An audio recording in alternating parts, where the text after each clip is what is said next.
नौजवानों, माताओं, बहनों और दोस्तों, आज गडकरी साहब हमारे बीच के अंदर फिर से आए हैं। गडकरी जी, आपका स्वागत है, बार बार स्वागत है। जितनी बार आप आओगे उतनी बार आपका इसी तौर के ऊपर भव्य स्वागत होगा। मैं आपको आज सूचित करना चाहता हूं जनता के सामने कि 2004 के अंदर जब मैं पहली बार यहां से एमपी बना था तो गुड़गांव की रोड्स की क्या दुर्दशा थी और आज क्या है, उसका उल्लेख अगर मैं नहीं करूंगा आज के दिन तो और कोई करेगा भी नहीं। गुड़गांव के अंदर अंडर पासेस का बड़ा अभाव था। सबसे ज्यादा डेवलप्ड शहर हमारे अगर प्रांत का है तो गुड़गांव है। सबसे ज्यादा राजस्व हरियाणा के अंदर अगर किसी जिले से मिलता है तो गुड़गांव के से मिलता है। गुड़गांव तो पुराना गुड़गांव तो चांदनी चौक जैसा है और नया गुड़गांव सिंगापुर जैसा है। लेकिन इस सिंगापुर जैसे गुड़गांव के अंदर कहीं अंडरपास नहीं था, कहीं ओवरब्रिज नहीं था। एक साइड से दूसरे जाने के लिए लोगों को बड़ी मशक्कत करनी पड़ती थी। और मैं ये कहना चाहता हूं आज के दिन आप सभी के बीच के अंदर स्टेज के ऊपर कि जो आज ये 1407 करोड़ का शिलान्यास रखने जा रहे हैं, इसका तो वीडियो दिखा दिया जाएगा, पता चल जाएगा। लेकिन भूतकाल के अंदर जो हुआ है उसका उल्लेख आज के दिन में करना चाहता हूं कि इफ्को चौक के ऊपर अंडरपास नहीं था, नेशनल हाईवेज अथॉरिटी ने बनाया। सिग्नेचर टावर्स के ऊपर अंडरपास नहीं था, नेशनल हाईवे अथॉरिटी और नितिन गडकरी जी के महकमे ने बनाया। इसी तरह से राजीव चौक के ऊपर नहीं था, इन्होंने बनाया। फ्लाईओवर्स जो हरियाणा के अंदर आज के दिन गिने जाते हैं, गुड़गांव के अंदर उनका अभाव था। और सबसे पहला जो फ्लाईओवर नेशनल हाईवे नंबर 8 जो जयपुर वाले को जाता है, हीरो होंडा चौक के ऊपर बना। महाराणा प्रताप चौक के ऊपर बना, 500 करोड़ रुपया खर्च भारत सरकार की तरफ से हुआ। और कई बार गुड़गांव के अंदर ही पैसे का अभाव हो जाता है, हरियाणा सरकार के पास भी पैसे का अभाव हो जाता है। और जो हिस्सा हरियाणा की तरफ से तुरंत मिलना चाहिए था एनएचएआई को, कई बार उसके अंदर विलंब हो गया। लेकिन उसके बावजूद बराबर तौर के ऊपर इनके ऊपर काम चलता रहा। आज के दिन जिक्र आएगा एम्बियंस मॉल का कि यू टर्न यहां पे किया जाए। बहुत दिनों से चाल थी, सीएम साहब ने भी कहा, मैंने भी कहा, आज यह मुकम्मल होकर के और मेरे ख्याल से इसको हरी झंडी दिखा दी जाएगी। दुष्यंत जी ने जिक्र किया ट्रांस हरियाणा हाईवे, इस्माइलाबाद से नारनौल 350 किलोमीटर दूर की यह फासला 9,200 करोड़ रुपए के अंदर यह हरियाणा के अंदर बन जाएगा। उत्तर हरियाणा और साउथ हरियाणा दोनों का दोनों जुड़ जाएगा। बॉम्बे दिल्ली एक्सप्रेसवे 95,000 करोड़, जिसके अंदर सोना और गुनू भी कनेक्टेड है। द्वारका एक्सप्रेसवे 9,000 करोड़, सोना elevated corridor 2,000 crore, Gurgaon Pataudi Rewari highway जिसमें पटौदी का बाईपास भी शामिल है और लोग यहां काफी पटौदी से मैंने देखा कि आए हुए हैं।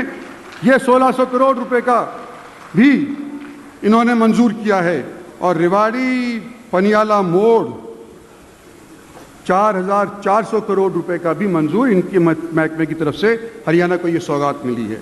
और एक चीज मुझे और याद है, रिवाड़ी का बाईपास, मैं मंत्री हुआ करता था अर्बन डेवलपमेंट के अंदर, नेशनल प्लानिंग बोर्ड जो आज के दिन हरदीपुरी के पास है, यह महकमा मेरे हरियाणा सरकार से कहा कि जी नेशनल प्लानिंग बोर्ड से पैसा लो। सीएम साहब ने अनाउंसमेंट कर रखी है कि रिवाड़ी का बाईपास होगा। नरवीर सिंह जी थे, उन्होंने अनाउंसमेंट करी हुई थी कि हम रिवाड़ी का बाईपास बनाएंगे, लेकिन पैसा नहीं था। तो मैंने कहा हम पैसा दे देंगे भारत सरकार से, आप हमारे पास तजवीज़ तो करो, नेशनल प्लानिंग बोर्ड के अंदर हरियाणा आएगा जब भी तो पैसा मुकर्रर होगा। वो खैर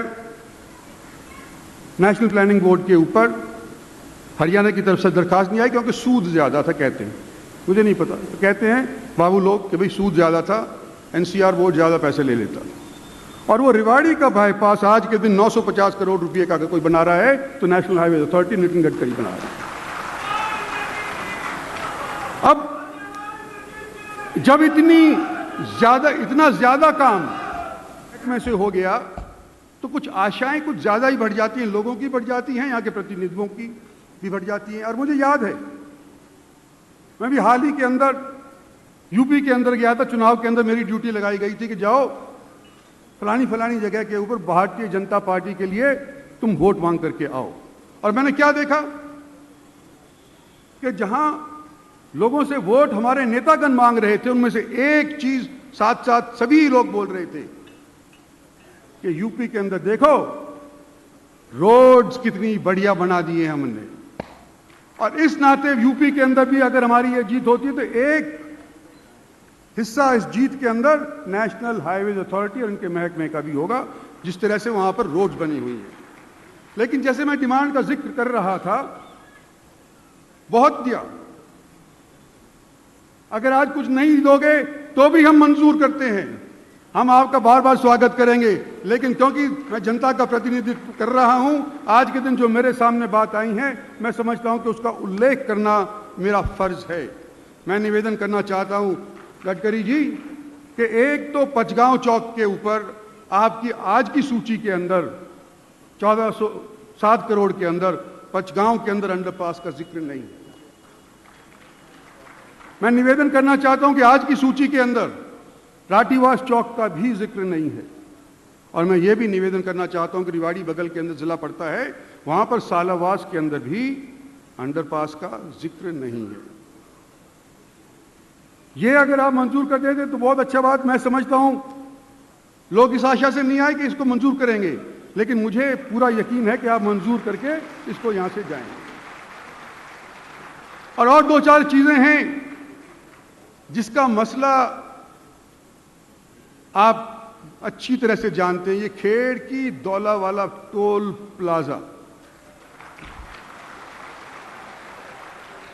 4-5 साल से सब मशक्कत कर रहे हैं। वो पता नहीं कैसी सरकार आई थी पहले,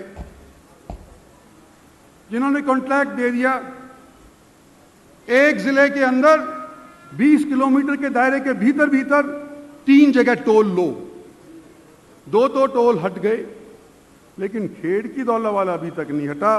तो जितना जल्दी हो, आपसे मेरी रिक्वेस्ट है कि ये खेड़ की दौला वाले टोल प्लाजा को भी हटवा दें। आपने हमारे को आश्वस्त कराया है कि भाई जिस दिन के ऊपर गुड़गांव एक्सप्रेसवे बन जाएगा उस दिन खेड़ की दौले से ये हट करके और गुड़गांव एक्सप्रेसवे के ऊपर नैनवाल, सहरावन, बिनोला, आसलवास, नहचाना, बावल इंडस्ट्रियल एरिया, ये सारे के सारे ओवरब्रिज मांग रहे हैं। आप किसी अफसरान को यहाँ भेज करके निरीक्षण करवा लीजिए, अगर उचित है तो ये भी ओवरब्रिज भी कृपा करके आप इनको पास कर देना।